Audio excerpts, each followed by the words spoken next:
and in the electoral arena.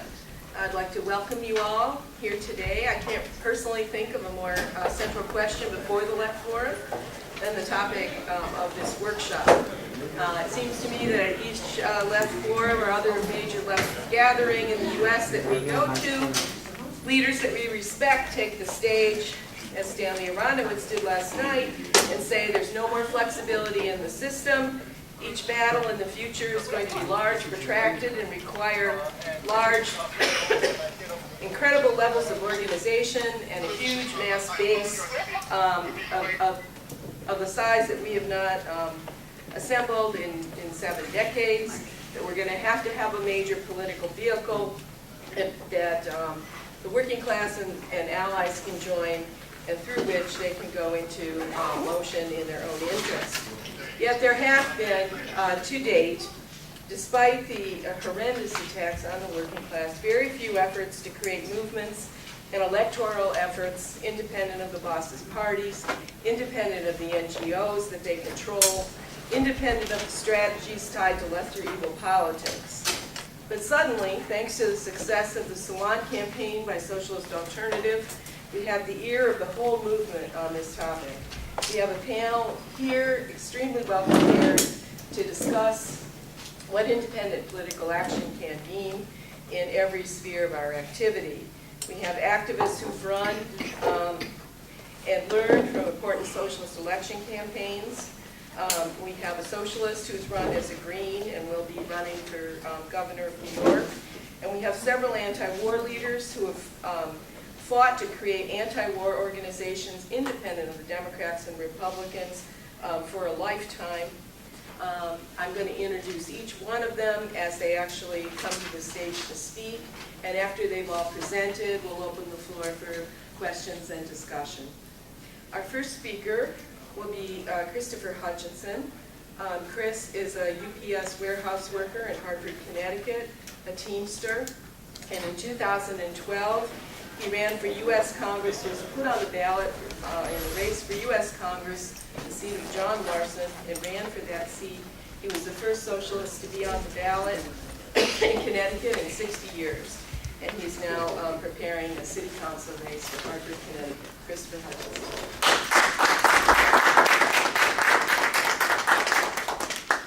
All right, thank you very much. 2014, we ended 2013 with the victorious one. 2014 has ushered in a kind of a slew recently of far-right electoral victories that will undoubtedly continue to entrench the neoliberal policies around the world. Applauded by the business elite, Narendra Modi at the head of the Bharatiya Janata Party, or BJP, a right-wing Hindu supremacist party, is one of these far-right figures that have swept into power as India's new prime minister.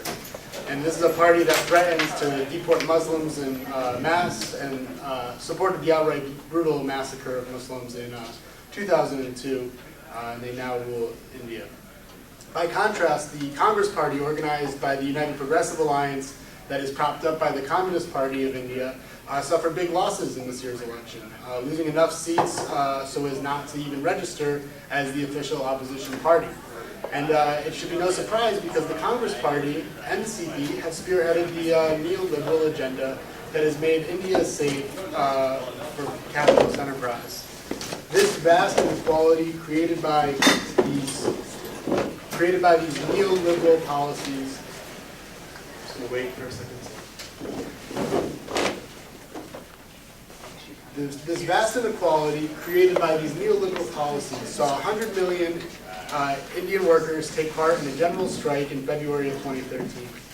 Despite ruling in several areas of India, the CP was not able to turn the economic strike for minimum wage into a political struggle for power.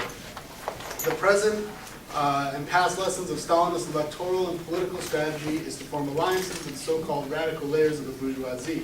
It is a strategy that failed in Spain in 1936, in Germany and Italy leading up to World War II, and in Chile in the 1970s, and is still a strategy that infects and fails the working class movement to this day. What the workers in India needed in this election was a party that really represents their interests, with a program that calls for the unequivocal transfer of the railroads, industries, communications, in other words, the means of production, into the hands of the workers. Imagine an Indian working class, all unified with the program of a party that really sought to put power into the hands of the proletariat.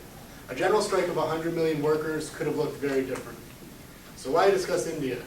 I wanted to use India to begin the discussion about the role of a revolutionary socialist party or organization in taking the fight to the capitalists. And it just so happens that I was giving a talk on the 1934 Teamster strike the other day in Toronto, and to prepare for it, I was listening to a speech given by Farrell Dobbs in the 1960s, who was a central leader of the 1934 strike, and it's the 80th anniversary of that this year. And Dobbs said, and I quote, "The Revolutionary Party of the working class is the bridge of historic consciousness to restore an understanding of the revolutionary working class in times such as these, to show how a vanguard party can lead in an upsurge of struggle on the part of the working class, how to apply working class principles in action, and how to perceive what is necessary and what is possible by way of advancing the class struggle."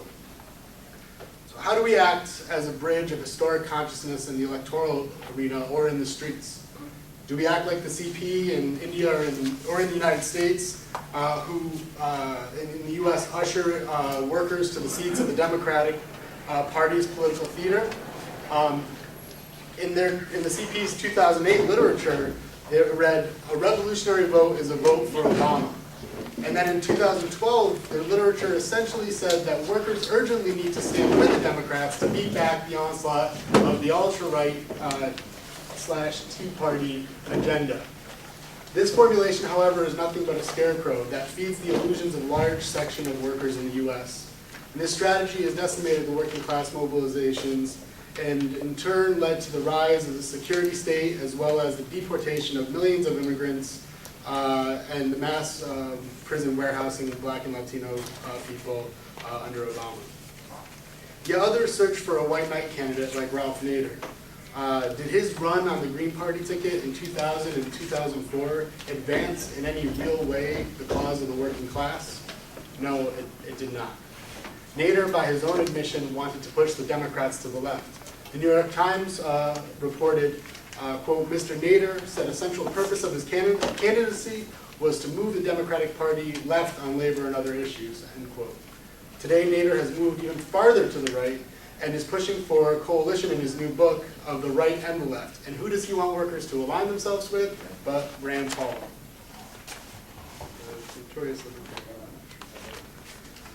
The end result is that both of these perspectives, the CP and the Green Party perspective, or third liberal progressive party, march workers right into the hands of the capitalist class. The candidate is only as effective as his ability to express the program of the party. The program of the Green Party then, as it is now, is one of class collaboration, constantly negotiating with the, quote, landlord Greens, as a former member described to me about the internal life of his branch of the party. Socialist Action believes in working class independence in the electoral arena and building united front type formations to mobilize in the streets. And so as a matter of principle, we don't support the main capitalist Democrat and Republican parties. We also do not support multi-class third parties like the Justice Party or the Green Party. The US electoral system is designed to prevent real change from happening. All real gains made by workers have been fought for in the streets, on the picket lines, and in our social movements. The 8-hour workday, ending the Vietnam War, ending official segregation, women's right to choose, and so on, were all ushered in to existence through social movements in the streets. Yet we in Socialist Action do not abstain from elections. We believe the elections have an important, albeit limited, role to play in advancing the class struggle. We fight for and would love to see a mass labor party based on a vigorous democratic restructuring of the unions. But until then, we run candidates. Until then, when we run candidates, we do it as an educational campaign. And that's how I ran in 2010, and we became the first socialist on the ballot in Connecticut in nearly 60 years. So even when the socialist movement is small like it is now, our candidates can use their campaign or their office, if they win the election, as a platform from which to mobilize people in the streets and to get them thinking about alternative revolutionary ideas. In other words, we use elections to build social movements, the exact opposite of what the Democratic Party does, which, as we know, has earned the well-deserved nickname of the graveyard of social movements. This is the lesson to be drawn from the Shama Sawant campaign in Seattle. We in Socialist Action were really proud to support Socialist Alternative's campaign in Seattle and Minneapolis, and I think their experience has shown, one, a relatively small party can use their city council position to build a national movement for 15 now. Two, working people are not afraid to vote socialist. And three, socialists can play an important role in discrediting the bourgeois democracy. And that was Lenin's conclusion through the Bolshevik experience in Russia. He said, quote, "The conclusion which follows from this is absolutely incontrovertible. It has been proved that participation in bourgeois democratic parliament, even a few weeks before the victory of the Soviet Republic, and even after such a victory, not only does not harm the revolutionary proletariat, but actually helps it prove to the backward masses why such parliaments deserve to be dispersed. It helps their successful dispersal and helps make bourgeois parliamentarism politically obsolete. We live in a world divided by class. The interests of big business is diametrically opposed to that of the working people. But none of the major parties or liberal third parties admit this. Elections pose the question, which class is to rule society? As a socialist, I feel... Somebody's cricket is. As a socialist, I feel working people should run society. Working people create all the wealth, so why shouldn't we run society? And it's no secret why the ultra-right-wing National Front has gained votes in France, for example. Workers are losing their faith in the ability to organize and fight as a class because of the betrayals of the union bureaucracy or groups like the Left Front in France that prop up the neoliberal policies of the Socialist Party, the Hollande government.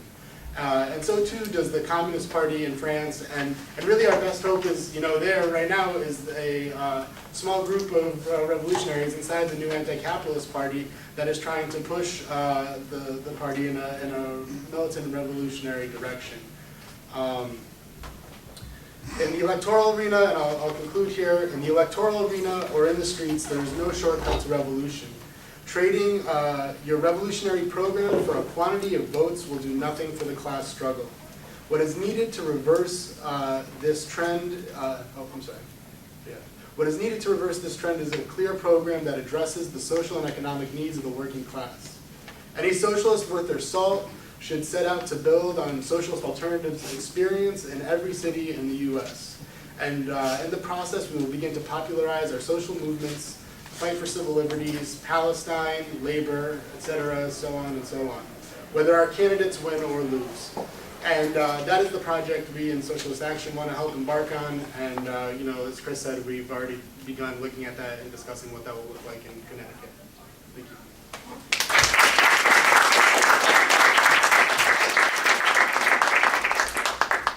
Our next speaker is Ty Moore. Ty was the 2013 grassroots Socialist Alternative candidate for Minneapolis City Council, and he fell short of winning by just 229 votes. His campaign was part of the national Socialist Alternative effort that included the victorious candidacy of Shama Sawant in Seattle. He serves on the editorial board of the Socialist Alternative newspaper.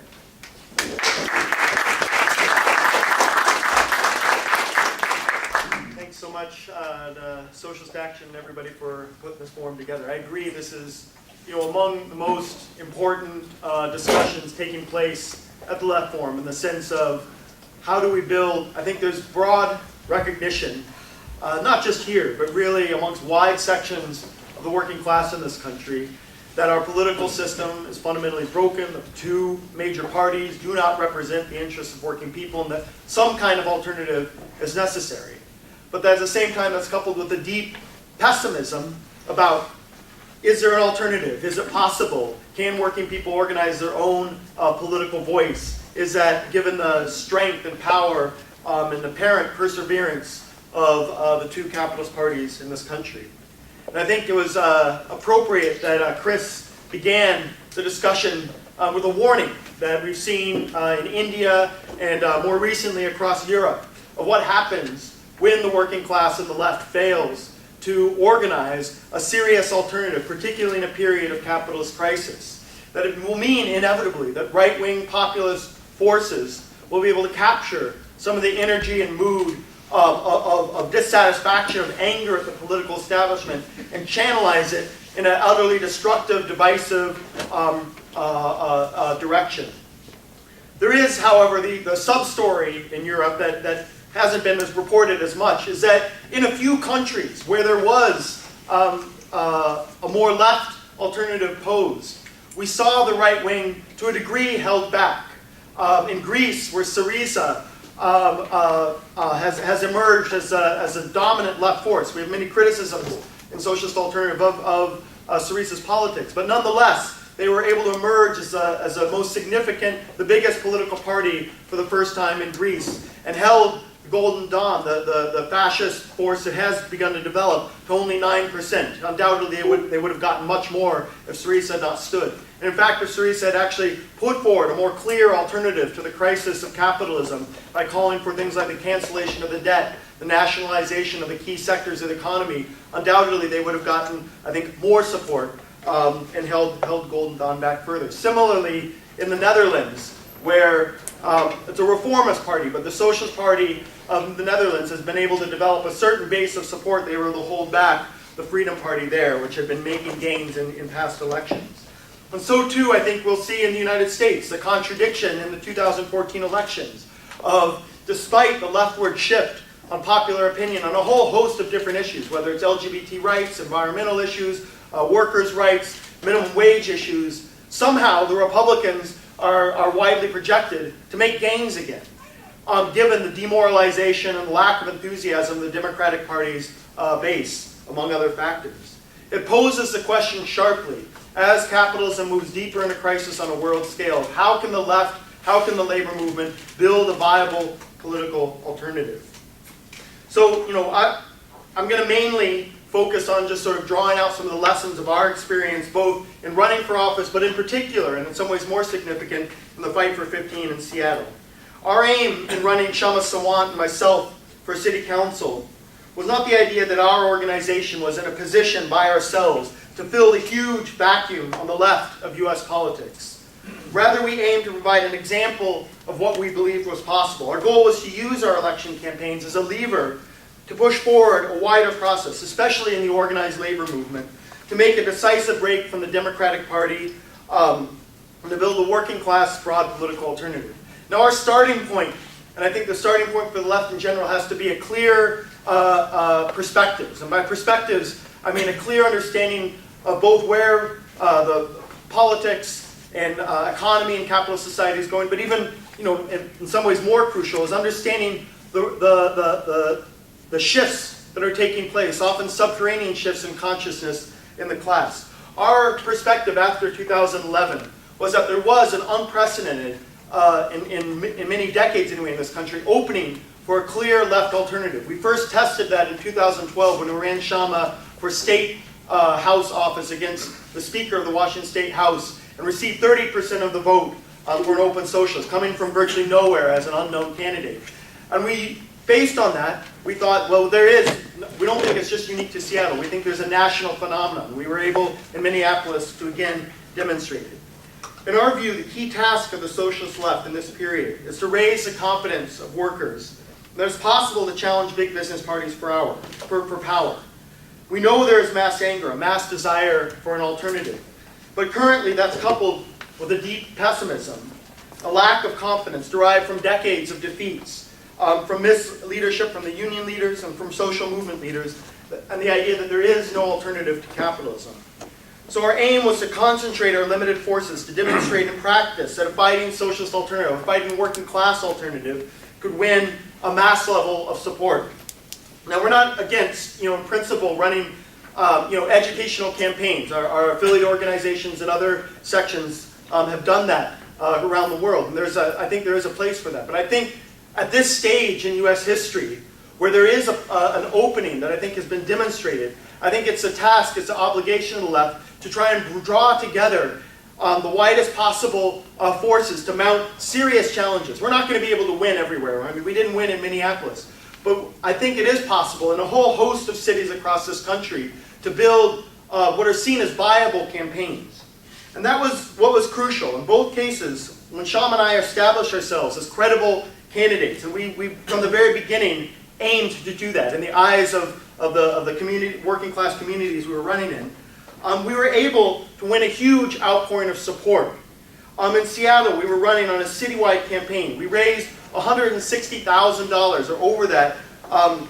In Minneapolis, where I was running in one ward, we raised $57,000 in donations, overwhelmingly from working class people in the community, but also from across the country.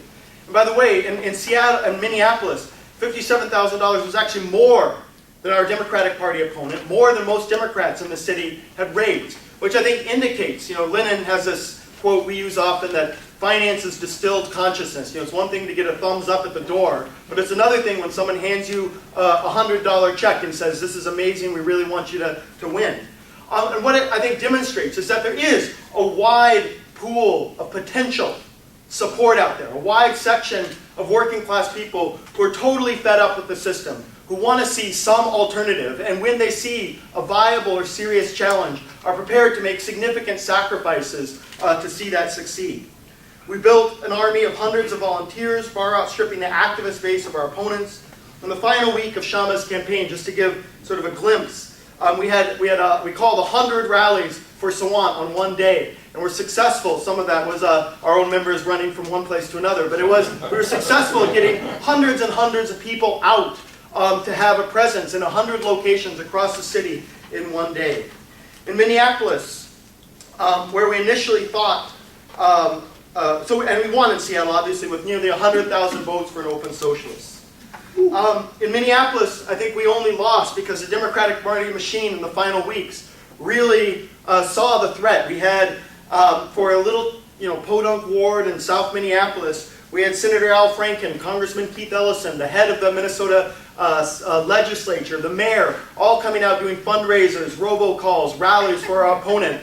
Not a bigger scale of mobilization on the part of the party than any other Democratic Party endorsed candidate to sort of hold the line and keep us from breaching the walls of power in that city. And of course, the victory in Seattle was a tremendous validation of the perspectives and strategy that we adopted.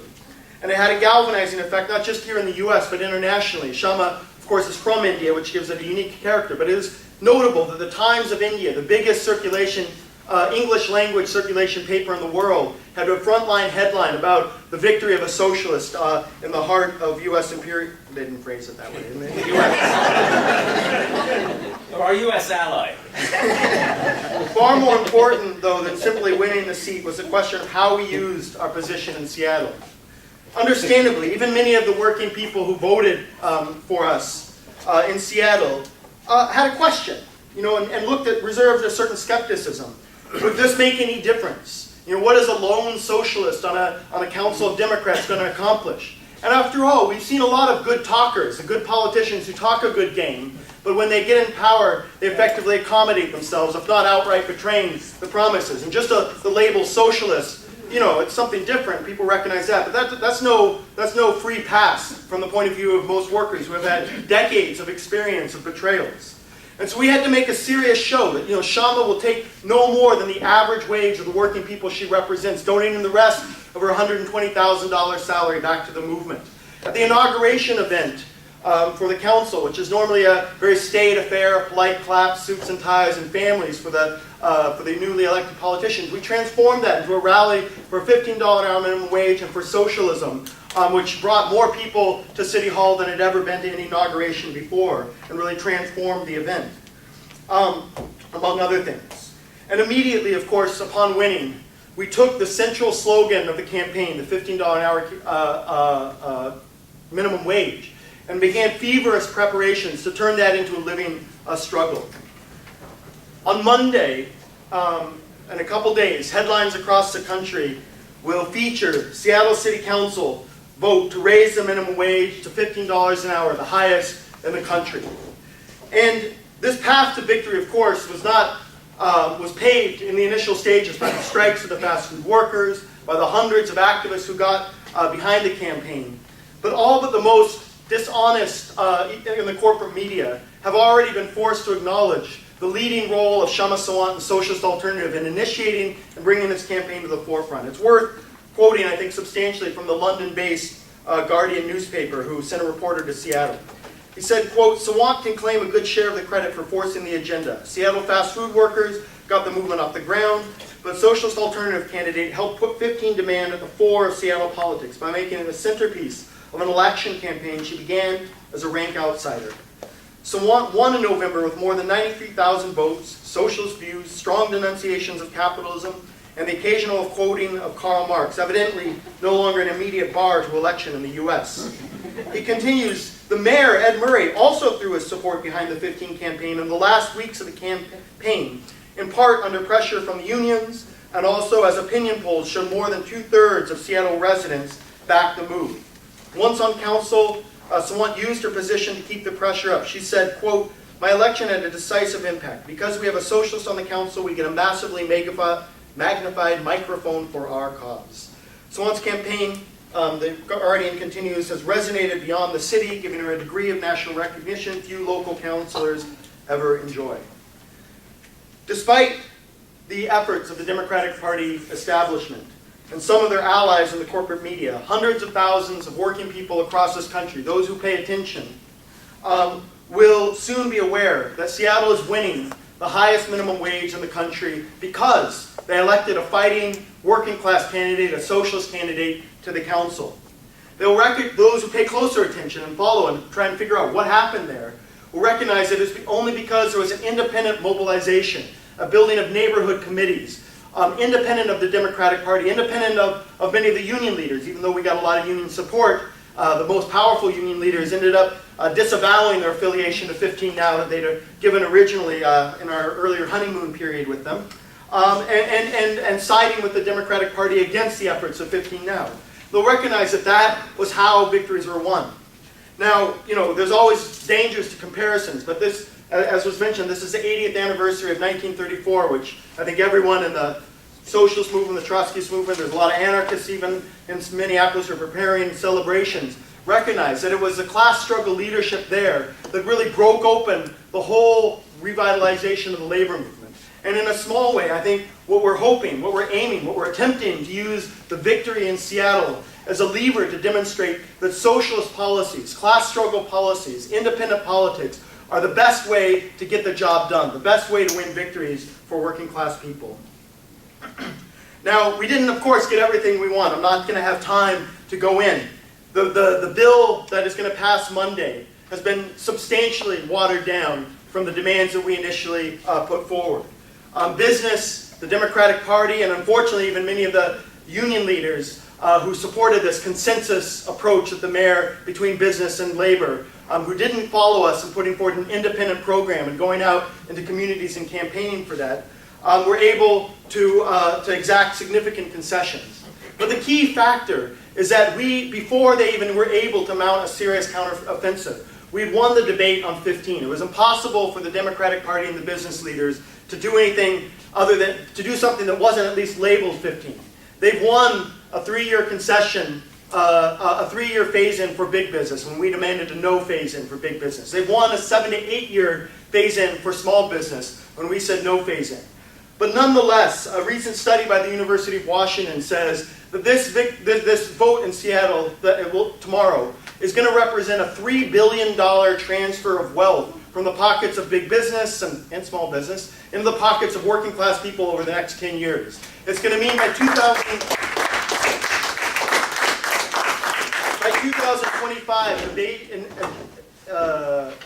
inflation-adjusted dollars, or whatever, given the inflation adjustments, cost of living adjustments, all workers in Seattle will be making a minimum of estimated $18 an hour.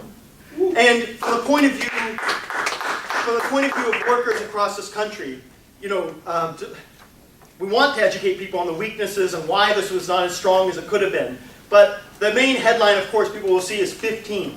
It'll raise the expectations and open the possibilities. Already in Chicago, we've seen 20 aldermen of the 50 endorse a proposal for a $15 an hour minimum wage there. Whether they'll run a similar campaign is a different question, but it shows the pressure that is being exerted on the ruling establishment and the raised expectations of working people. It's a role of Marxists, in our view, not to simply have a correct general analysis of capitalist society, or simply point for the need for socialist transformation. But in the day-to-day struggles of working people, it's our job to demonstrate in practice that our ideas are the most effective guide toward winning struggles. And far more, in our view, than the election of so on. The victory for 15 in Seattle in the weeks and months ahead has the potential to reestablish socialism as a serious, credible force in U.S. politics. As U.S. journalist Arun Gupta wrote in Al Jazeera last week, quote, "Sawant's ascendancy has shown that being a socialist is no longer a liability to running for public office. More importantly, the $15 an hour campaign has nurtured a model of grassroots democracy that challenges the corporate control of the political process. Observers expect the bill to pass by the end of May. If it passes, the win, though imperfect, will validate Socialist Alternative's approach, swell its ranks, and crack open more space for socialist politics in the United States." So I just want to make a few last remarks. First, I'd like to use this opportunity to make a blatant appeal. I want 15 now. We are trying to use the victory in Seattle to spread the fight for 15 across the country. We're trying in the process in the next few months to raise $150,000 for 15 now. We have chapters already set up in a couple dozen cities, both places where Socialist Alternatives branches, but also new groups that were already forming around the 15 issue and have affiliated, new groups who are popping up saying, we want to do what you did in Seattle. We need the resources to help them, to send organizers, to build this as a genuine, serious national campaign.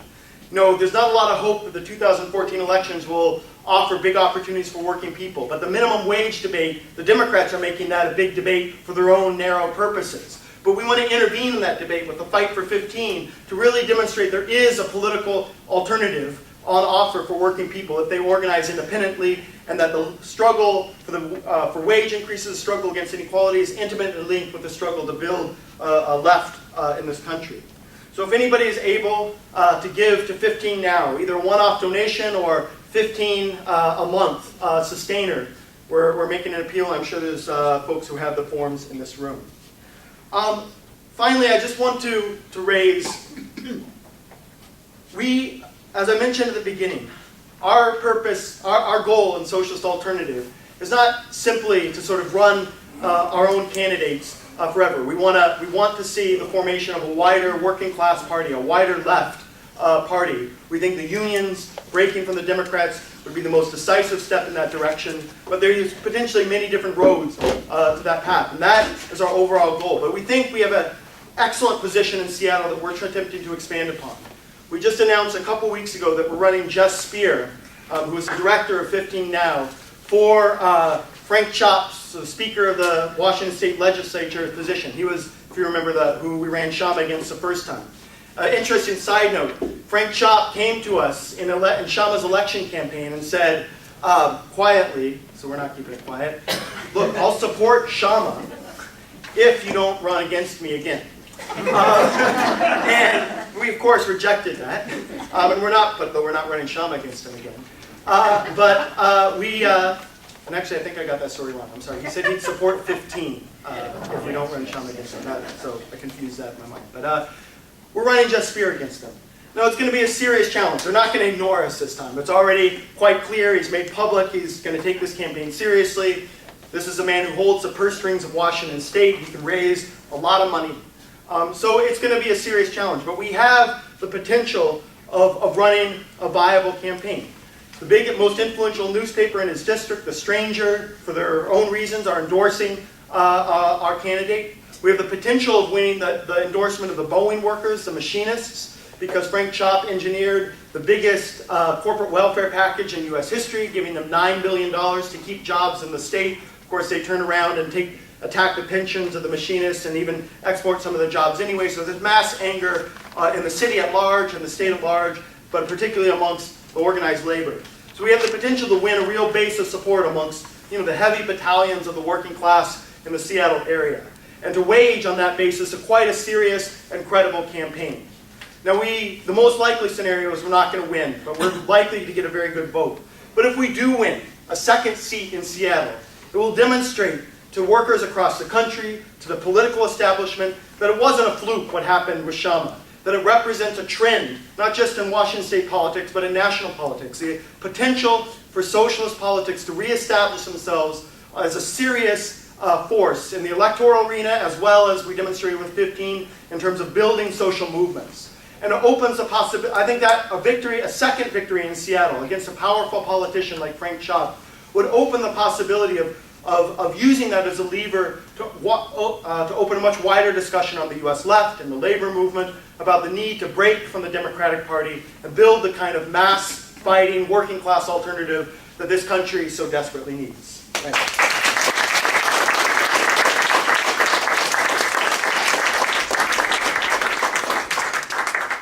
Our next speaker is a Syracuse Teamster activist. He's the editor of Independent Politics, the Green Party Strategy Debate. He was the Green Party candidate for governor of New York in 2010, and his vote count total allowed the Green Party to secure ballot status without cross-endorsements by the Democratic or Republican Party candidates. Today, he's running again he's the 2004 Green Party candidate for governor of New York City, Howie Hawkins.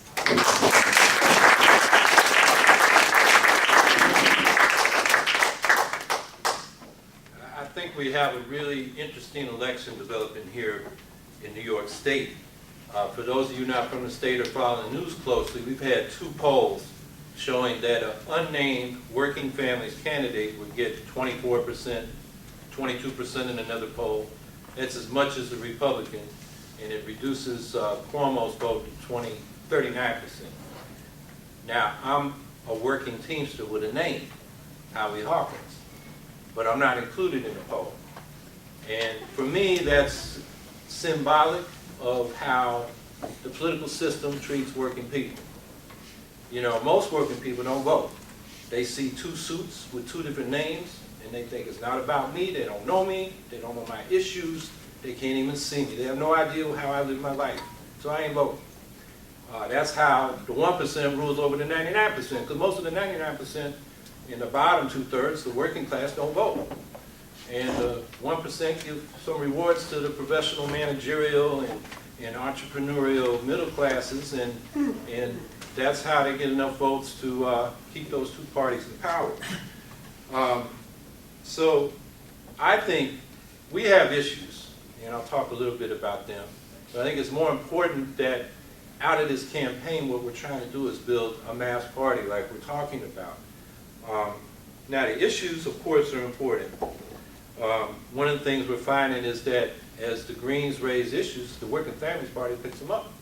So in 2010, I'm running on a ban on fracking in New York State. Working Families had a petition out for a moratorium.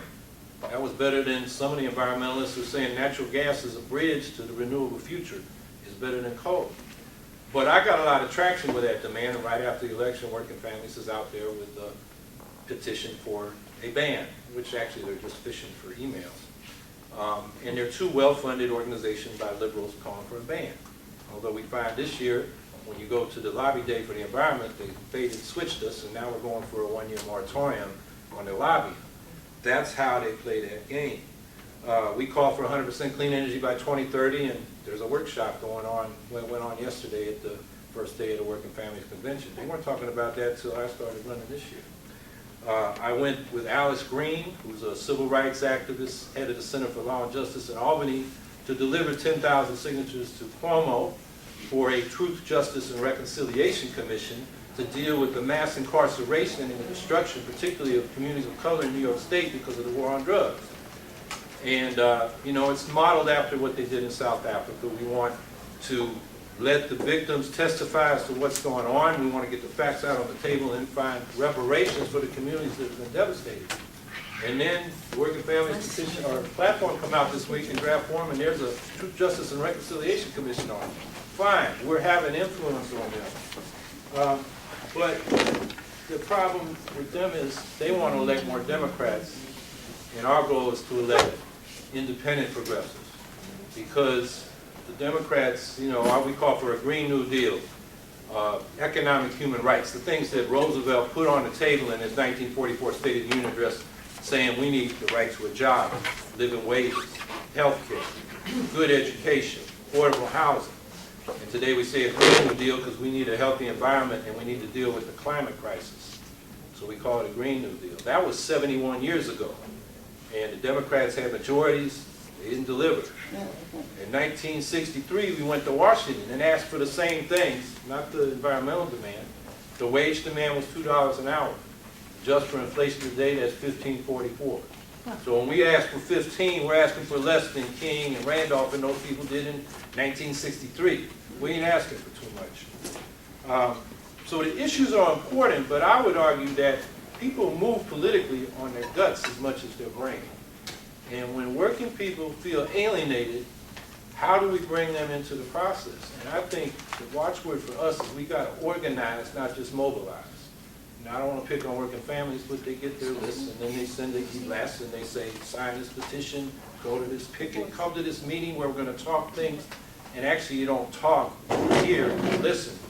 Arun Gupta was mentioned. He wrote a great article on the Fight for 15 movement that I think 1199's mostly been funding, and they got a lot of money. So they flew in all these workers that got to do those little, flash strikes into Chicago, and one of the workers said, they babied us.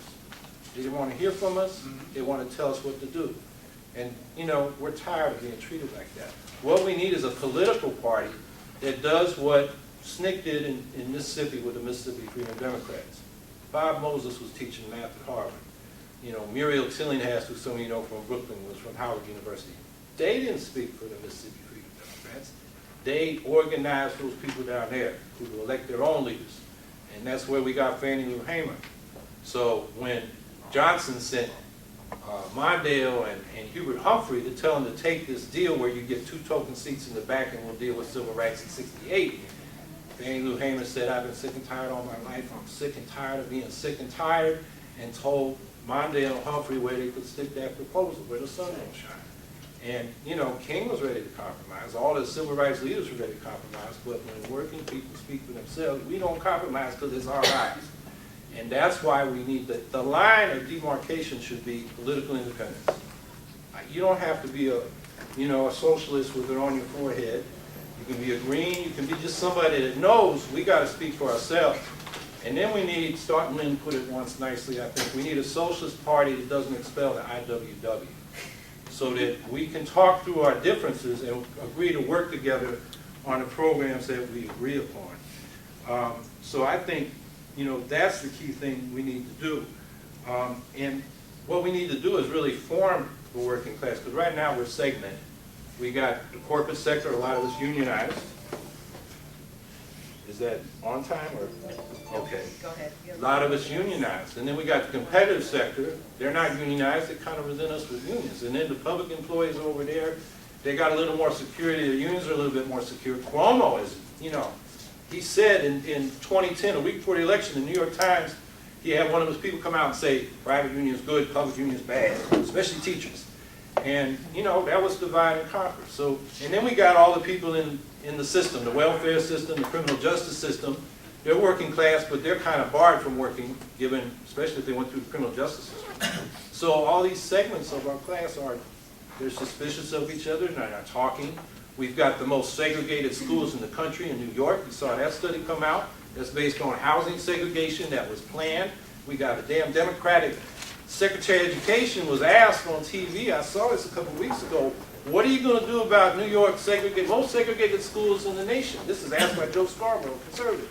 And Arnie Duncan says, well, we can't stop people from choosing to live where they want to live. As if that wasn't by design. It was, segregation de facto, not the jury, but it was in fact planned The FHA had color-coded maps, Robert Moses, you know, set up Levittown racial covenants. We're living with the legacy of that. In fact, even with the lack of enforcement, the federal government's suing Westchester County for exclusionary zoning, and the Republican candidates resisting that. And the Democratic candidate, Cuomo, ain't saying nothing about it. So those are the kinds of things we need to create a party with branches. This is an invention of the left. Self-financing. You know, I raised more money in some races in Syracuse, like you did. I raised more than the Democrats. They got a few developers. I got hundreds of little people giving me some money. I'll tell you another thing. I got more beef with working families than anybody in the state, because for 3 local elections in a row, they sent the organizers from Brooklyn and Rochester in to defeat me and ignore some close races between Democrats and Republicans, because they were more concerned that we were creating a problem for them, because their whole strategy is to elect more Democrats, not independent people. So they came in, I mean, people would run into me, can you show me where the street is? They didn't even know who I was. They didn't know who the candidates were. They didn't know what the issues were. The problem for them was, I'm not a Democrat. So I think we need to act and speak for ourselves. A good example, I think, that we need to study is the populist movement. Now, our class structure was different then. We wasn't a corporate society yet. The industrial class was just developing. There were a lot of farmers being immiserated and being forced into that class. But the Farmers Alliance, they had 40,000 sub-alliances where they had their own lecturers. And then they'd have these big encampments where they talked to each other about what the issues were. And they developed a program. And they aspired to reach the working class. They wanted to speak for the plain people, as they called them, and also the industrial millions. They tried to work with the Knights for Labor. And they had an organization, and it got fronted off. They organized these co-ops. The first time the working classes had organized massive co-ops.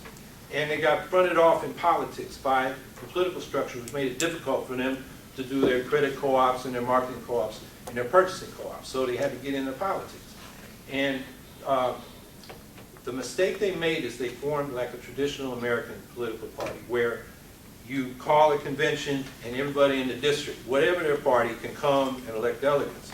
So where you're well organized, with the Farmers Alliances from the South and the West sent populists to the National Convention, from the Midwest and the Far West and the Northeast, where the populists weren't well organized, they got opportunists. The opportunists overruled in the convention, and they ended up fusing with William Jennings Bryan and destroying their movement. So we need to do something the left everywhere else has done in the United States, and that is you represent members, not the general population. Members who are active and pay dues. And then you can control your own political organization. I will say the Greens had that structure in the 80s. We lost it in the 90s. Whole political fight I won't go into. But we're starting, I think, to come back to it because we learned a lesson. We defunded ourselves and we disorganized ourselves, except in a few places where people have kept organizing. So that mass party with local branches and self-financing, our political independence depends on our financial independence. Working Families Party, interesting fact came out. Everybody thinks the unions support them. No, 53% of their money comes from transfers from Democratic candidates. Because what they really are, and I've called them this for a long time, a money laundering operation for corporate contributions. You know, a Schumer will get a lot of Wall Street money and then hire the Working Families Party to do his field operation in an election. So that's corporate money going through Schumer to the Working Families Party. And that's why they are, you know, they're getting paid to help the Democrats. That's why people like me are a threat. Now, we don't know what they're going to do up there. You know, if they do, apparently they cut a deal with Cuomo over at de Blasio's house in Park Slope. People tell me all these SUVs over there and lots of security. They've been talking all week. I think they're going to have twist arms of the rank and file, because from Buffalo to Utica to Albany, there are people saying, Howie, we're going to put you in the nomination, or we're not going to support Cuomo. And I think there's some arms being twisted right now because the deal was cut. We're going after Cuomo. We're going to support Cuomo. We'll see what they do. I think what I'll tell the people if they do support Cuomo is I feel your pain. And we're here for you. We're the alternative. And if they do run, you know, there's a good government lawyer. I want to debate her on public finance. She's for partial, I'm for full. I mean, welcome to the debate. But I think the important thing is we got to have a movement that is independent corporate funding, is open to everybody in the working class, and then organizes so that we are helping people to talk and think and act and speak for themselves. We're not coming with all the answers, but we're creating a framework in which we can build the movement. And to me, that's as important as the issues we raise in the campaign, because I think that's what's been missing. You know, why is there no socialism in America? We haven't built a party. We came close a couple times. The populists blew it. The socialists, we can go into that whole history. We can talk about how the mentality of the Popular Front, you know, we're in this coalition with Democrats, but we got sucker punched in the 70s. You know, the compromise was over. And some people still don't realize it. The average voter thinks the Democrats are like New Deal Democrats. No, the New Democrats took over in the 70s. They're corporate Democrats. Before Clinton, it was Carter. He got in there and said, we're freezing social spending. And, you know, Humphrey Hawkins was gutted. That was a full employment bill. And that was the end of the New Deal Democrats. And people still haven't realized that. But that's because we haven't had a strong party that can go out there and, you know, get everybody educate each other. So, independent political action. And the last thing I'll say, that's what, when we go into the streets, and I know other people want to talk about it, it's not just demos, it's not just strikes, it's not just pickets. It's talking to each other, creating this self-activity where we're getting smarter, getting to know each other, building unity. That, to me, is more important than running candidates or doing that picket, because if we don't build that independent opposition culture and organization, we don't have power. Thank you.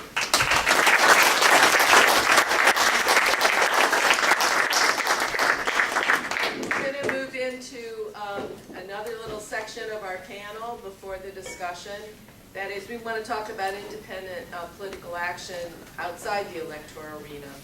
And I want to begin by introducing Lynne Stewart, because Lynne Stewart is here today with us not only because of her own indomitable spirit and political leadership, but because of independent political action, because tens and tens of thousands of people across this country organized and organized and organized to insist that she be released. For those of you who don't know Lynne Stewart, she for 30 years was a people's lawyer. For her legal defense of Omar Abdel-Rahman, she was falsely convicted of aiding terrorism and sentenced to 10 years in prison. Her recent release on New Year's Eve, as I said, is a testament to the power of independent political action, for sure. Lynne Stewart.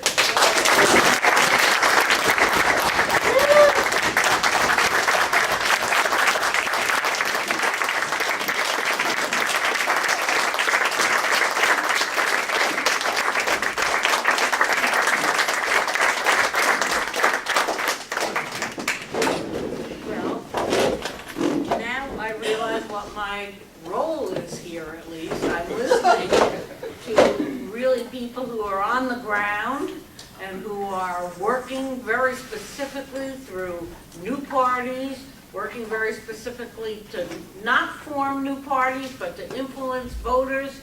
And I'm saying, well, what am I doing here? I've been on a desert island for the last 5 years. And I mean, Texas is a desert politically, as well as, and besides that, in a jail, you are completely turned around from paying attention to anything local. And anything local in Seattle or in Minneapolis is as remote as the moon. Of course, I was fortunate enough to be the recipient of numerous socialist newspapers, including Socialist Action, Mr. Mackler over there. And the socialist newspapers, they did bring the news, but you had to sift it through your own lenses, which at that point my lenses were not too sharp anymore. But now I understand that I am the poster girl for independent political action, because indeed that is what brought me home on New Year's Eve. It was not because certainly the Bureau of Prisons had a great getting up morning and saying, well, what are we keeping her in here for? Rather, it was a concerted effort on behalf of the people. And by that I mean everybody, and an amazing amalgam of organizations, as Jeff has said to me a couple of times, people who won't even sign a petition on the same page with another organization for fear it may ruin their sterling reputations. So I'm just saying, so now I get it. So now I can talk about independent, I think, movements. And I also recommend to anybody to talk to Betty Davis, who's sitting over there in a wonderful hat, who was course, Ralph's right-hand woman, and who engineered so many of the events and the various involved paperwork that went into making this happen. Everybody admits that Ralph was above and beyond. Ralph was out in front of the White House for a month last August with a picture of me talking to everybody. And I'm talking about, he talked to Coptic tourists from Egypt. You would not think that these were exactly, if you know my whole story, I mean, Coptic and me, and then he also spoke with many red, white, and blue American tourists from Iowa and Colorado, and he just gathered a crowd and he would talk, and he would tell them about the lawyer who was the people's lawyer and who had been falsely locked up and why they should support. And he also, he didn't just limit it to strangers that he saw on the street. He badgered everybody. He badgered my own relatives when I came home and said, well, thank God now Ralph will get off the phone telling me, sign this petition, go to this rally, make this phone call. Oh, you made that phone, then make this phone call. He was undefeated. He was absolutely the champ. And I have to say that that's part of what we need, is to put a real drive into our actions these days. We are so close to the edge. We are failing, it seems to me. We are so caught up by all of the one-percenters who are able to hoodwink the public, who are able to say to them, listen, see it this way, this is a better way of looking at it. And people say, oh yeah, okay, without taking a minute to think about it. So as I say, we're close to it, and we need to be heartfelt, dedicated, more than just, I guess I'll get out to the demo on Saturday, but Sunday I want to go to the movies. We really have to say to ourselves, this is full-time work. This is something we want to do full-time, because we don't have, I in particular, of course, feel the press of time for various reasons.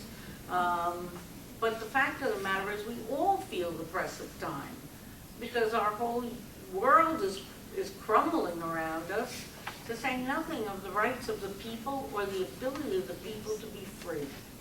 And this is a terrible, terrible situation. I just came from the funeral of one of the truly great men of the Black movement and of the Pan-African movement, Alambe Grath. He's not a name that is a household name, except here in New York, perhaps. Thank you, Marty. But he was a person that was on the scene. He was a person that worked. He went to a meeting in the morning, another in the afternoon, and one late at night. He had a message, and his message was the message of Pan-Africanism, of siding with your own to make a better world. And I think that's what we're about in this room. When we talk about an independent movement, yes, it was an independent movement that brought me home. But it was independent in the sense that everybody in the movement knew why they were supporting. There was a reason. It wasn't just, oh, here's another, oh, this one, okay, let me sign there. And it's for that reason that I realize I'm going a little far afield, not far afield, but I'm not as cogent as I'd like to think I am at all times. But I do want to say that I've announced publicly a number of times that I am really trying to build independent movements to bring home political prisoners. I was appalled this week. I have a bad back. I have a bulging disc. So I couldn't go. I also would have had to get permission from my probation officer and all that stuff. But Sundiata Akoli, someone who is really one of the, arrested and tried with Assata Shakur, who we rescued from a jail in western New Jersey. Sundiata had a hearing in Trenton because he was turned down once again, and after he's been in jail for 40 years, He was turned down once again for parole. And I'm sorry to say there were 5 people who came out to the courtroom for this hearing.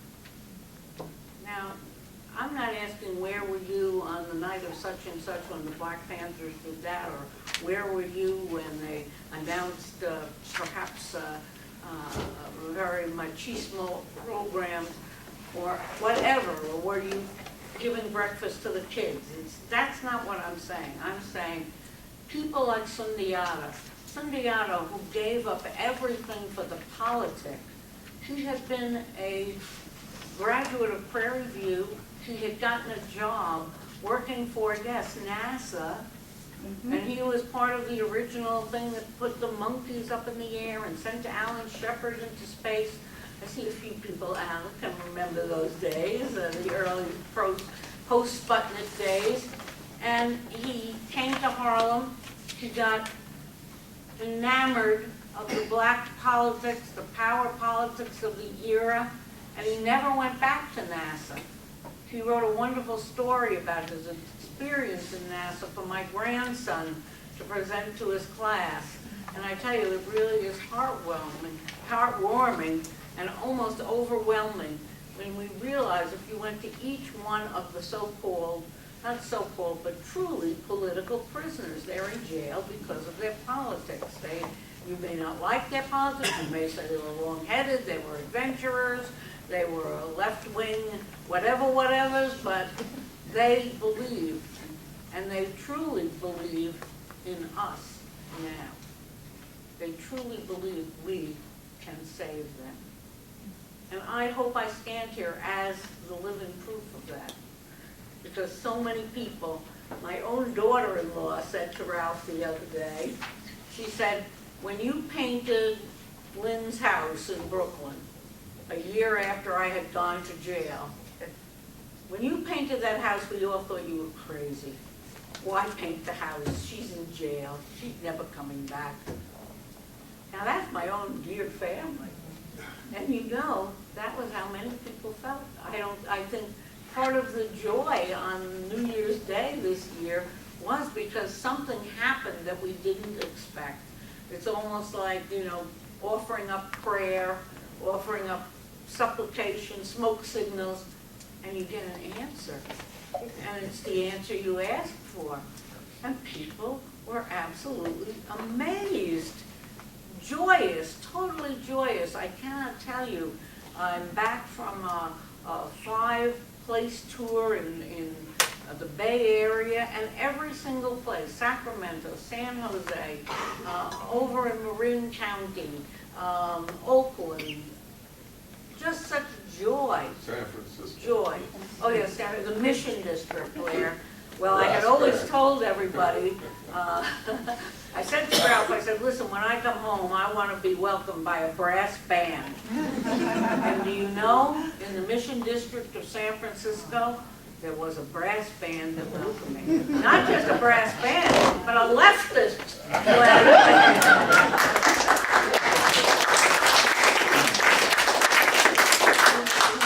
Gave me the lowdown on Chowchilla, where they had played, but we danced in the street of San Francisco on a Friday night. And I can only say to you that, that kind of joy, that kind of love expressed is really something we've got to put back in our movement. We've got to put that back. We've got to work for victories which have the human component, not just of electing someone who we like and who is very good to an office, but also bringing these people, these folks who have been in jail for so many years home again. The component of that is well, it chokes me up to even talk about it, I must say. But Ralph and I have had arguments for the last, let's see, is it 50 years, something like that, about electoral politics versus street politics. Do you organize around elections or do you not organize? Do you organize around parties? Do you form new parties? Do you support certain people? And I know these are very, very, how can I say,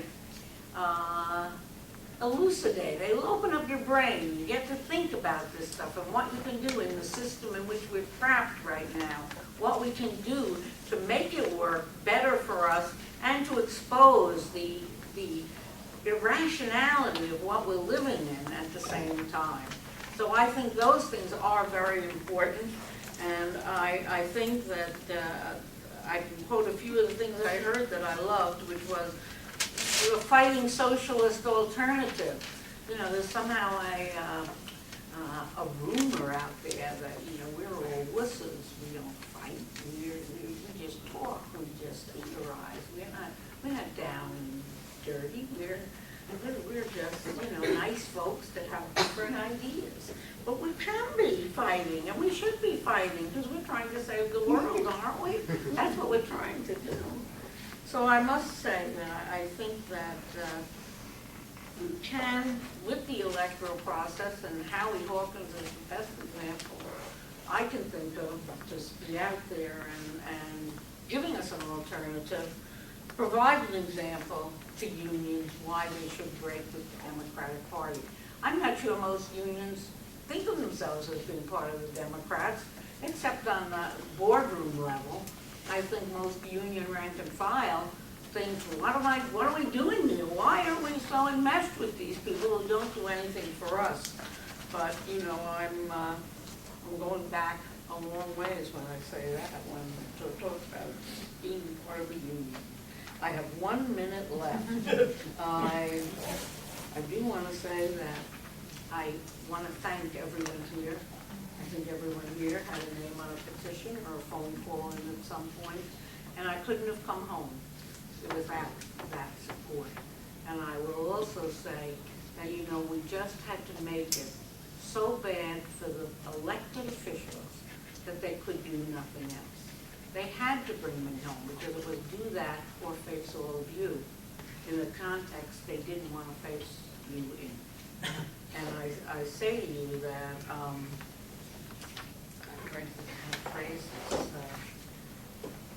we really, the very final analysis, it was the United States Attorney, that's the prosecuting agent, who was standing in the doorway, who was blocking my exit.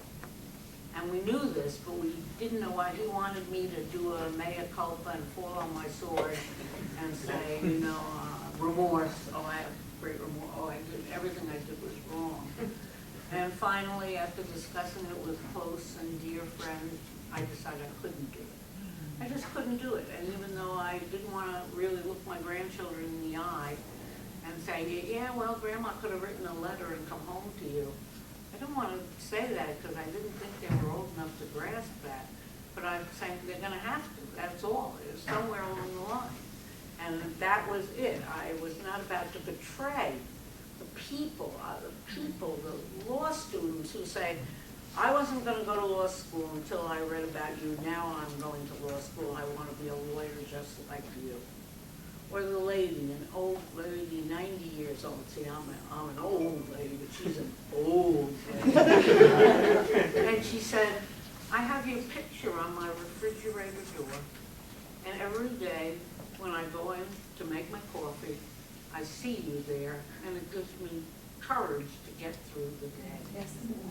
So you don't betray that. You cannot. I cannot.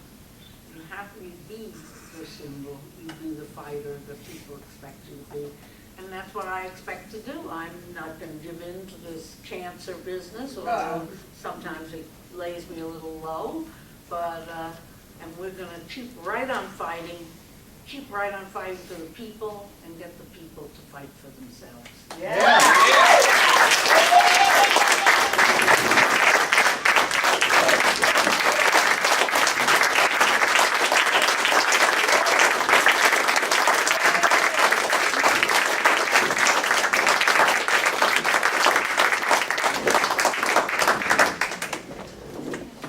People are probably anxious for discussion. We have a very large panel that we couldn't, we have two very important speakers left. Marilyn Levin has been a central national leader in the effort to build regional and national independent anti-vote coalitions that would not be derailed by the Democratic Party for most of her life, and in a particular valiant effort in the last decade with the National Assembly and United National Anti-War Coalition. She's currently co-national coordinator of UNAC. Marilyn.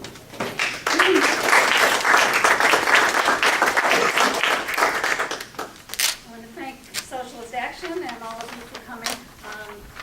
This is, I think, a very important and worthwhile panel. It's very popular in some websites, I'm sure you've noticed, to have articles with titles like 5 Ways to Prevent Dementia, or the right wing's 5 most insane conspiracy theories this week. Now, I admit some of those catch my attention too. So I thought I would offer the 10 reasons why a united national anti-war coalition is necessary for stopping imperialist wars. The first is strength in unity. When the left is fragmented, it is difficult to organize opposition to imperialist wars. And UNAC started as a committee focused on unity on the left, trying to bring UFPJ and Answer together for national actions, 2 major coalitions that weren't speaking to each other. And it was necessary because we had wars going on in Afghanistan and Iraq. And when this proved impossible, UNAC came forward and was formed in the vacuum that existed. The second is independence from major political parties, and I think we're all agreed on this platform today. And believing the anti-war campaign rhetoric, much of the left was sucked into the Democratic Party and the Obama campaign. And that is something that the left has yet to recover from. This disaster basically destroyed UFPJ and their proud history of calling mass mobilizations. And today, UNAC is the major anti-war coalition in the United States. 3 mass mobilizations. The history of social change has taught us that only a massive, united, inclusive, and independent movement has the power to create a better world. This is what shows the power we have to other activists, to the general public, the people who are under attack, and importantly, the ruling elite. When NATO met in this country in Chicago in 2012, we, UNAC, initiated the call for a national conference, rally, and march of 15,000 people in Chicago to protest NATO's coming. We joined and organized nationally coordinated actions recently to stop the attack on Syria. And we have called for united, coordinated actions nationally to stop any kind of military aggression toward Ukraine. 4th is the timely opposition to U.S. aggression, which I've mentioned some of. UNAC has been able to move quickly to call for actions against threats of war directed at places like Libya, Iran, North Korea, Syria, Mali, Venezuela, and of course, recently, Ukraine. And of course, we have continued to demand the withdrawal of all troops and mercenaries from Afghanistan and Iraq. We have championed the No Drones campaign to fight against surveillance and lethal drones and their murderous use today in Pakistan, Yemen, Somalia, and Afghanistan. 5, to have a quick response to events. We supported popular uprisings in Tunisia, Egypt, and other Middle East and North African countries, supported fightbacks to union busting and cuts to social services, taken action against Islamophobia and racist attacks on Muslims, and joined with immigrants to fight for rights and equality. We've marched against the murder of Trayvon Martin, police brutality, and mass incarceration. And we joined the Occupy movement to align with the 99% against the minority that owns the wealth and brings misery to the rest. 6, mutual defense. With the position that an attack on one is an attack on all, the movement must unite to defend activists and whistleblowers targeted by the government. And sometimes, as you hear today, we are able to achieve victories. We called for freeing imprisoned activists like Lynne, who happens to be on the UNAC coordinating committee, Mumia Abu-Jamal, and Chelsea Manning. We came to the defense of Midwest anti-war and solidarity activists who were targeted by the FBI, and today Palestinian-American leader Razmia Oda, who they're going after right now. And we were among the first to come to the defense of Muslim victims of preemptive prosecution, and we proudly serve on the board of the National Coalition to Protect Civil Freedoms. 7, to defend civil liberties. Since 9/11, our civil liberties have been under attack, from the passing of the Patriot Act to the NDAA, which legalized indefinite detention. They've made speaking out a crime and claim that this supports terrorism. Whistleblowers are now the criminals. The Snowden revelations, of course, have revealed how massive the surveillance state has become, along with the growing militarization of the police departments. And we have to continue to fight against those things, because if they win, then we can't speak out and we can't organize to stop their aggression. 8 is that we exist to show connection between issues. In the name of expanding profits, we face perpetual imperialist wars and occupations that deplete the world's resources and contribute to deaths, destruction, and poverty around the globe. We pay for the murderous quest for riches by cuts to health care, education, housing, unemployment, and wages. Racism, sexism, and Islamophobia are used to divide the working class, and the victims are always the most vulnerable. The insatiable need for energy resources subject us to environmental contamination and the horrors of global warming. Imperialism generates wars, austerity, repression, and climate change. We must have a left that makes these links clear and unifies these movements in common action. 9, continuity of leadership. We need sustainable and ongoing organizations and leadership that can act quickly and decisively when events trigger a collective response. We saw in Egypt and at home with Occupy that a spontaneous movement can dissipate or be co-opted and brutally suppressed without cohesive political leadership acting on the side of the people and making the necessary demands. And 10th is education and debate. UNAC has played an important role in bringing activists together at large national conferences to learn and debate issues and vote on an action program. Our first conference brought 800 people to Albany in 2010.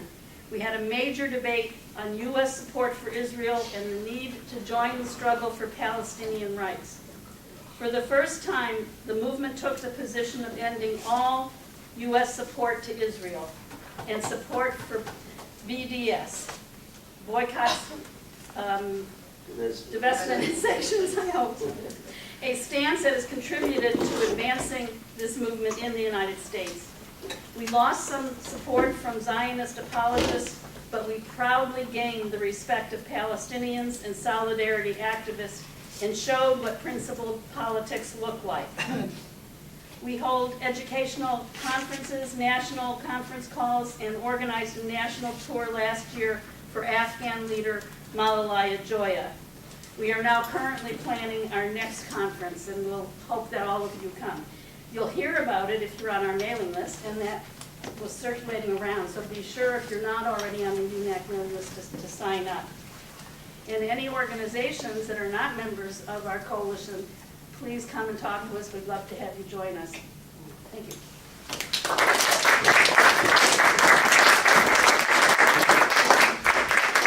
Looks like Joe Lombardo's going to introduce himself. He's the other national co-coordinator of the United National Anti-War Coalition. Has been a socialist candidate in his past, and is going to talk to us about what it means to stay independent on the ground.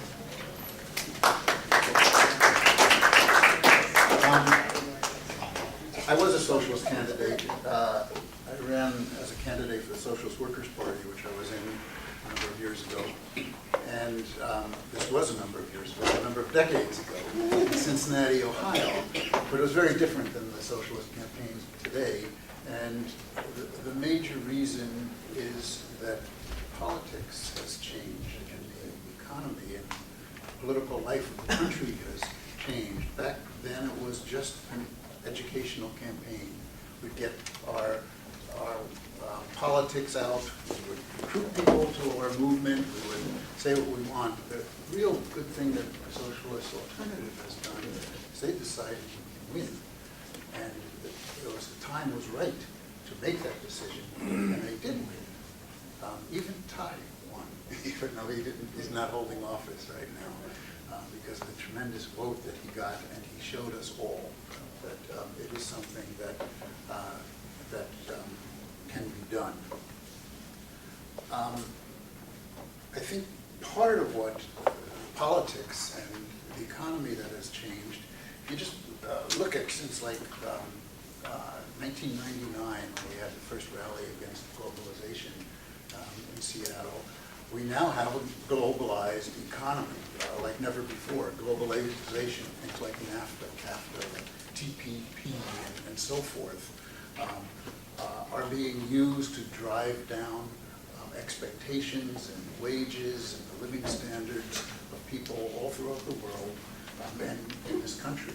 And there's anger about that. The Democrats are not providing a solution to turn that around. The new way we look at the economy is we talk about neoliberalism. But this has an impact on the question of war and peace too, which is another reason why UNAC exists. There is a tremendous amount of wealth as part of this globalization process that has gone overseas. And so we have troops, and I hear different numbers, but the most recent and the biggest I've heard is 150 countries to protect those interests in those countries. And that's why we have war. And that's why we have a continued war. You all remember the Vietnam War. Some of us, no, we all don't. I remember the Vietnam War. I fought in it. I was old enough to not fight in the war, I fought against it. Had I been drafted, I would have fought from inside the military. That was my goal, but my draft number was too high. But I was a member of the National Peace Action Coalition, and I was a staff person, and I fought against that war.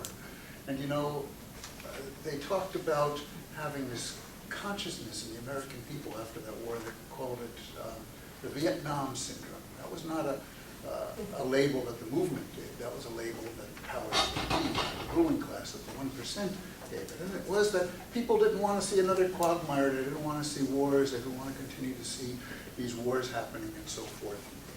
And so they had a difficult time doing another Vietnam.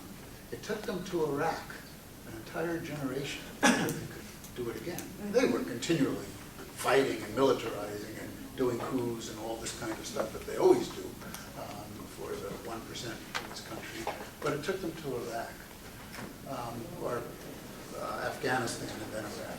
But they couldn't wait another generation to go to the next country. They went to Afghanistan and then Iraq. We saw Libya, we see Syria, we see Ukraine, we see Africa, we see the pivot to Asia. We're seeing a very dangerous situation in the Ukraine where for the first time we're not fighting a power like Iraq that doesn't have weapons of mass destruction, but we're doing brinkmanship with someone that does have weapons of mass destruction. And the people don't want it. After Iraq, there was an Iraq syndrome, just like a Vietnam syndrome, but they have to keep on going. But they can't put troops on the ground like they've done before. It's very, very difficult for them to put boots on the ground is the term they use. So they figured out new ways of doing this stuff. There's a lot of divide and conquer, Sunni from Shia, Kurd from Arab, Muslim from Christian. And they build up one of these groups, they give them money, they say, if you will endorse our neoliberal agenda, if you will become subservient to the needs of the U.S. ruling class, we will give you weapons and you can gain a few crumbs and be part of your country and so forth. That's one of the ways that they do it. They do it with drones. You don't have to have boots in the ground. They fly drones in Afghanistan from Syracuse, New York. That's you know, right. I've been out in front of that base with Howie protesting there. And they do it with special operations forces. You know, you might have heard that Obama said he's lowering the number of troops in the military to 400,000, a big number. And sorry. So. We heard you. But he is raising the number of special operations forces to 70,000. What are special operations forces? Killers. They are death squads. That's They knock down people's doors in the middle of the night, they arrest them, they shoot them, they terrorize kids. They're terrorists. That's what we are raising. But you do that kind of secret behind the curtain. It's not boots on the ground. You could see the same policies happening in Syria, where we have mercenary jihadists that the U.S. has been supporting to get rid of a government that wasn't subservient enough.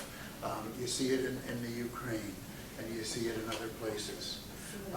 So there's a need to keep the anti-war movement. Because there's not boots on the ground, you don't really, even though there's tremendous sentiment against war. You know, when Obama announced he was going to bomb Syria, what happened?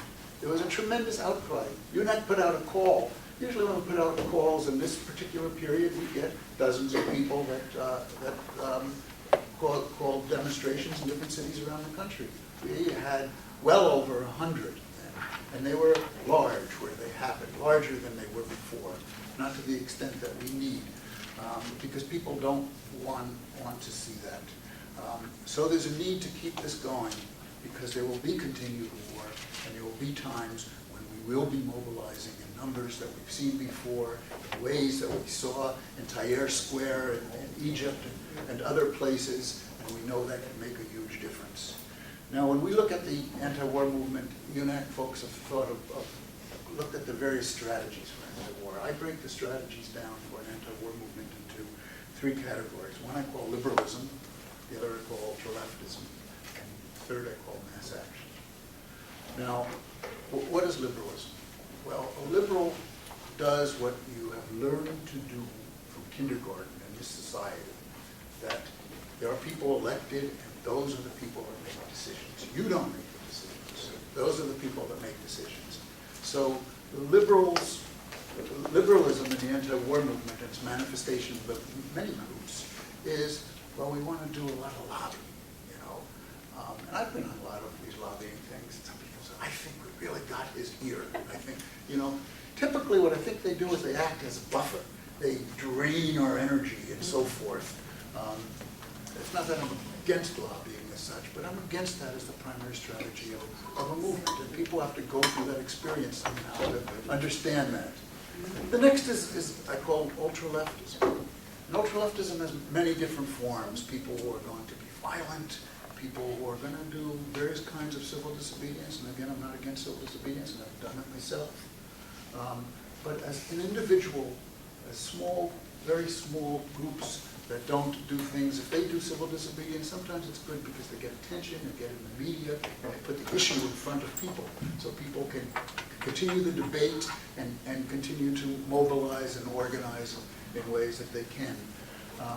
Sometimes it could be mass civil disobedience, and that can be really powerful. Eventually, that's what I want to see. So for instance, when the transit workers in this city went out on strike a few years ago, that was an act of civil disobedience because they were a public employee union and it was illegal for them to strike. They did it anyway.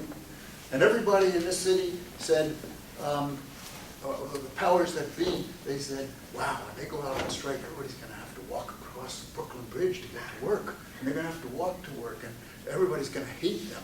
And it's going to be a good thing. They're going to hate the union and all.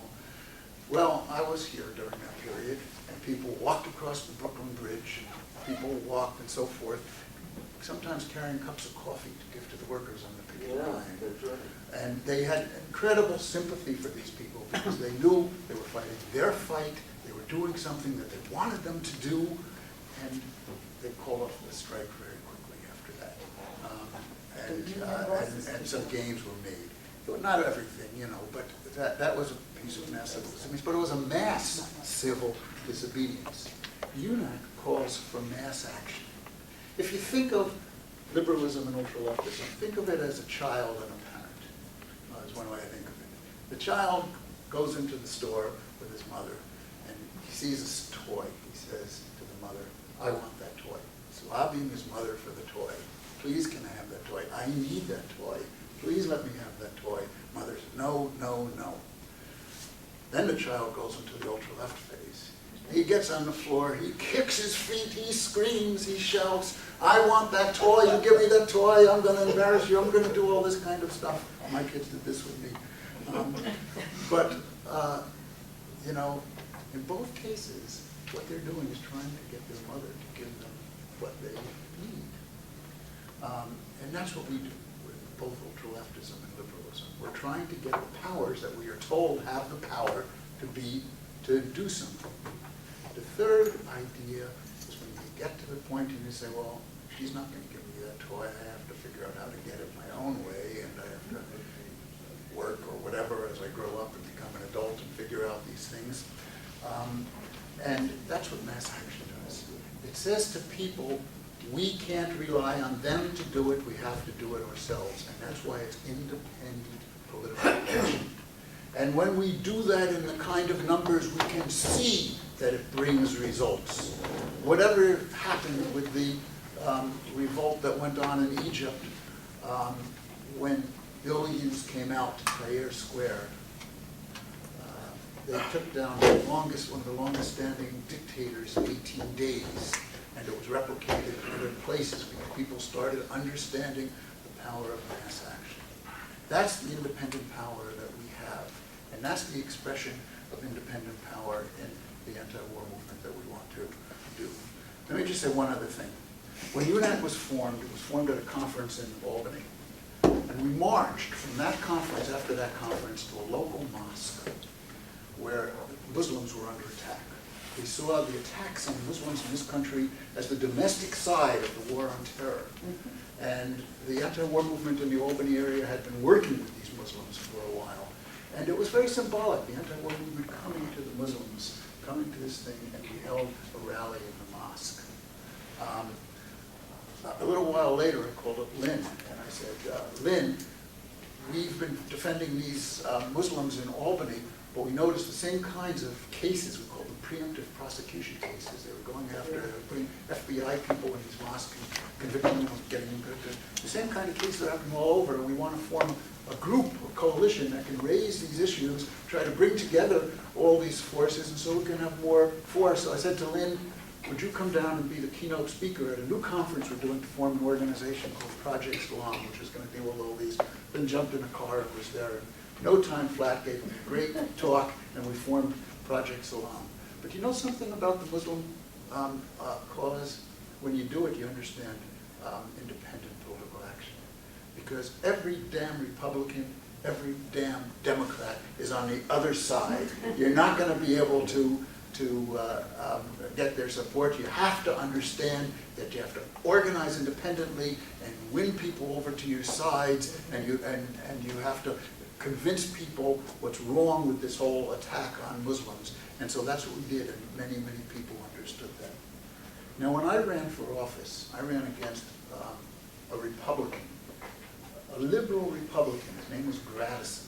And he continually won and won and won. So the Democrats didn't even put up much of a candidate. And I was a socialist candidate, and I got a very high percentage, even for that time, even though he didn't have very much money and so forth. There's no such thing as a liberal Republican anymore. Not too many liberal Democrats either. It's time to break from these decrepit capitalist parties and form our own parties. When someone runs like Tide or Socialist Action or anybody, we have to all come behind them. Don't look at our differences, look at our similarities. Let's all get together and fight. And that's the way we're going to break through this sectarianism, which has been the death of the left for so long.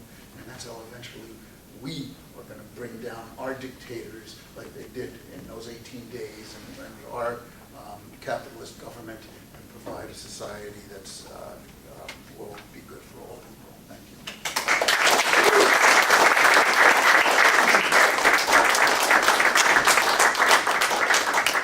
We don't have a terrific amount of time, especially if you're trying to go to the plenary. But I'd like to take a list, if you keep your remarks or questions very short, and we'll maximize the number of questions they can get out. And I'm sure all the panelists will be delighted to speak with you outside this forum, given that we've had such a long panel and so little time for discussion. But let's begin. Questions, burning questions, issues, things you have to know about how this has been done. Yes? Yes. When the trade union leaders undermine your electoral campaign and even try to soften the campaign for the $15 wage, what happens inside those unions? Do they face revolt from their members? Should we answer that just directly? Let's take a few more questions and then you all can sort of wrap up. Anybody else would like to direct a question to the panel or make a comment? Yes? We had 10,000 differences with Socialist Alternative. When we heard they ran their campaign, we organized a rally, we raised thousands of dollars, we went door to door with them because they ran against the Democrats and Republicans on a principle basis. And we put aside 1,000 other issues. When we had a rally for Lynne, we had 700 people attending the rallies, and we had speakers from 10 or 15 organizations, and 45 organizations sponsored Lynne's tour. That's why Lynne's free, that's why it's a success, and I'm sure everybody has 10,000 differences of opinion with Lynne. But we had one principled objective, to free her because she was a frame-up victim of this capitalist society. We supported Shama in our newspaper and Ty, and worked with Ty in the anti-war movement. UNAC the same. It is open to everyone. It is democratic. 800 people can't represent one party. We have full democratic discussion. We agree on a few principles, bring the troops home from everywhere, jobs, not war, and related issues like that, and we come together in the United Front.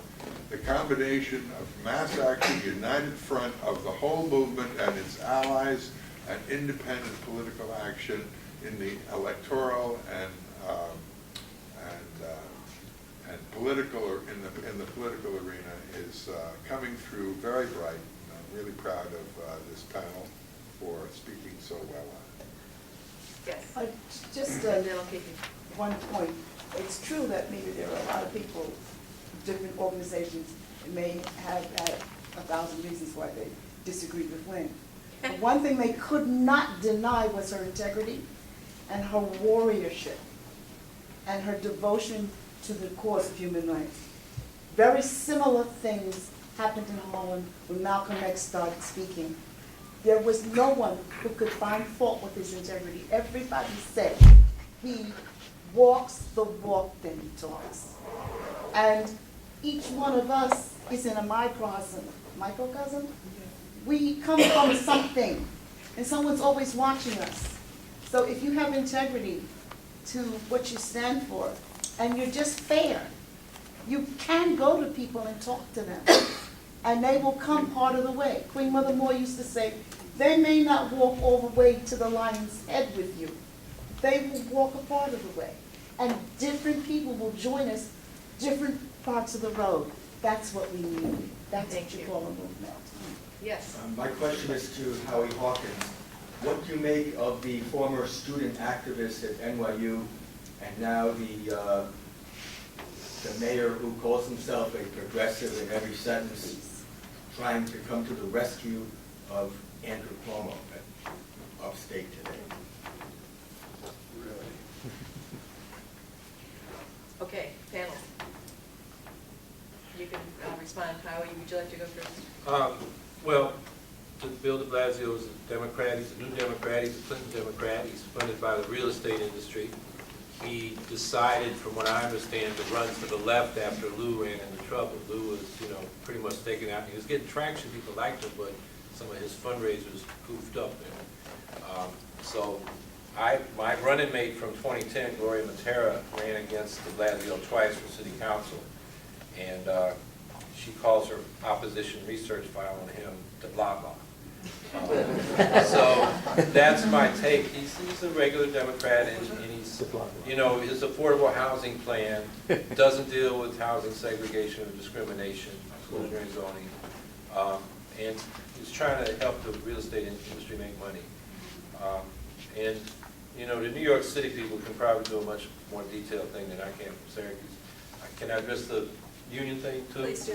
Okay, I think, there's not one answer to that because every union has different structures.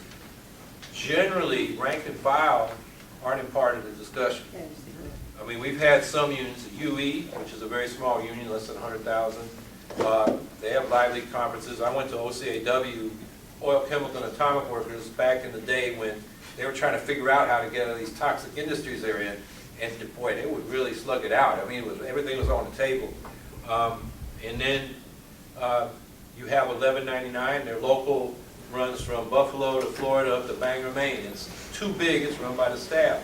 Teamsters are mixed, but we have a lot of local autonomy. But there's a Hoffa machine with carrots and sticks that officers get into, and they get sucked up into or are afraid of taking on. But a lot of that happens. Most union people, in my experience, they pay their dues. They get paid their initiation fee, and to them it's like paying an insurance policy. The union doesn't come and orient them and say how to get involved, and the members just think, well, I pay the dues and I get some benefits. So, we had another discussion. I think we're not going to get the labor movement straightened out until we've got a left party that's educating and organizing people at the grassroots, and then they'll go back to the unions. You try to do it through the unions, it's like trying to unwind a can of spaghetti. I mean, by the time you do it, it's spoiled. Joe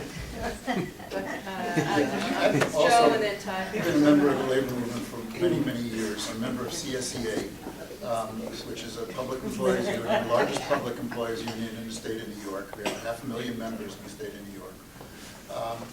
Our union didn't support what's his name? Cuomo.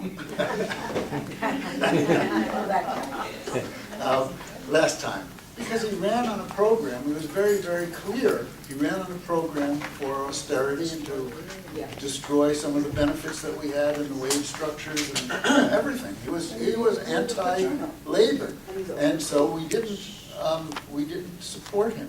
The other major public employees union, which is PEF, did support him over the objection of, I would say, the majority of the members. As a result, in the next election, their entire leadership was thrown out and a new leadership was put in. I think there is discontent within the labor movement and within people in general. Actually, I think people in general, I think the political consciousness is higher than ever before. I think they do not trust the government at all, and I think that's a very, very good thing. And the next stage is they have to understand you have to do something yourself. Now, I'm also a delegate to the Troy Area Labor Council. We've had one candidate to come speak to us, it's Howie. And when you're part of a labor council, you're an organization of the AFL-CIO, you can't do something independently. However, pretty much most of the members in that meeting signed a paper at that night to become part of labor for Howie Hawkins. And what it really represents, so our council is a little different than other councils around the country. It's pretty radical in a lot of ways. It's done a lot of interesting things. But it represents they cannot see who they at all could vote for. And I think one of the things that will come out of this election, even if there's not going to be a lot in terms of labor and socialist and candidates winning and so forth, will be a total disgust. People don't know who they could vote for. And the Working Families Party, as Howie said, it looks like they made a deal to support Cuomo. Last time Cuomo didn't want their support. This time it looks like they made a deal to support him. And I'm looking at my emails with people. I come from up in Albany. And Albany, by the way, is the largest density of labor in the country. New York is the biggest state of labor in the country. Albany is the biggest area because of the state workers. So fully 1/3 of people that work in the Albany area are members of unions. But all these people who are part of the Working Families Party, and a lot of them are labor people, are all saying, I'm ready to quit. If this comes out, I'm ready to quit. It could be the destruction of that party.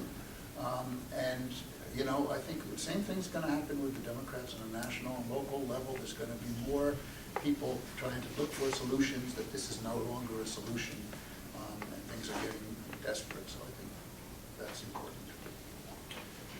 Todd, go ahead.